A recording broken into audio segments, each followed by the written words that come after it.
इसे कहते हैं जैसी करनी वैसी भरनी। आज असलम को अदालत के सामने पेश किया जाएगा। पूरे शहर में यही खबर गूंज रही है, कार चोरों का सरगना गिरफ्तार। ये जंग है पियाजी, वो हर जायज़ और नाजायज़ तरीका इस्तेमाल करेंगे, और जिनसे हमारा कोई रिश्ता नहीं, कोई ताल्लुक नहीं, वही आज मेरे लिए अपनी जान पर खेल रहे हैं। ओ सेफ दाव, ये बहुत सेफ दाव है, ये वाकई बहुत सेफ दाव है। जिसे अपना समझा था वो मुश्किल वक्त में दामन छोड़कर भाग गया, और फिर किसी ने पियाजी को नुकसान पहुंचाने की कोशिश की। अगर ऐसा हुआ तो सामिल सब कुछ भूल जाएगा, वो इन चेहरों को आग लगा देगा। लेकिन ये पहली बार है कि मैं इन्वेस्टिगेशन जैसे काम का हिस्सा बन रहा हूँ, इसलिए सीधी बात करो, साफ साफ बताओ कि हुआ क्या है। पिया और सामिल की मुश्किलात अब मज़ीद बढ़ने वाली थी।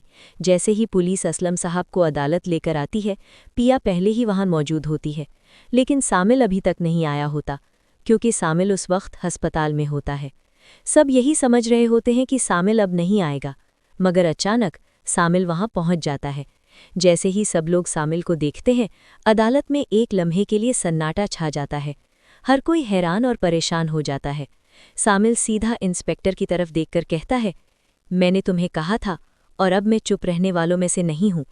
सैयद दावत पहले ही इंस्पेक्टर के साथ मिलकर एक बहुत बड़ा जाल बुन चुका होता है, जिसमें असलम साहब पूरी तरह फंस चुके होते हैं। पियाजी और असलम साहब के वकील बेल की भरपूर कोशिश करते हैं, लेकिन अदालत बेल मुस्तरद कर देती है। असलम को जस्मानी रिमांड पर दोबारा पुलिस स्टेशन भेज दिया जाता है। ये फैसला सुनते ही पिया और सामिल के चेहरे उतर जाते हैं। पिया गुस्से में सामिल से कहती है, तुम्हारी जिद की वजह से आज हमें ये दिन देखना पड़ रहा है। जब भी तुम जिद करते हो, हमें यही सब भुगतना पड़ता है। दूसरी तरफ वहीद वकील सामिल को समझाने की कोशिश करता है, तुम्हें सैयद दावत से इतना उलझने की ज़रूरत नहीं थी।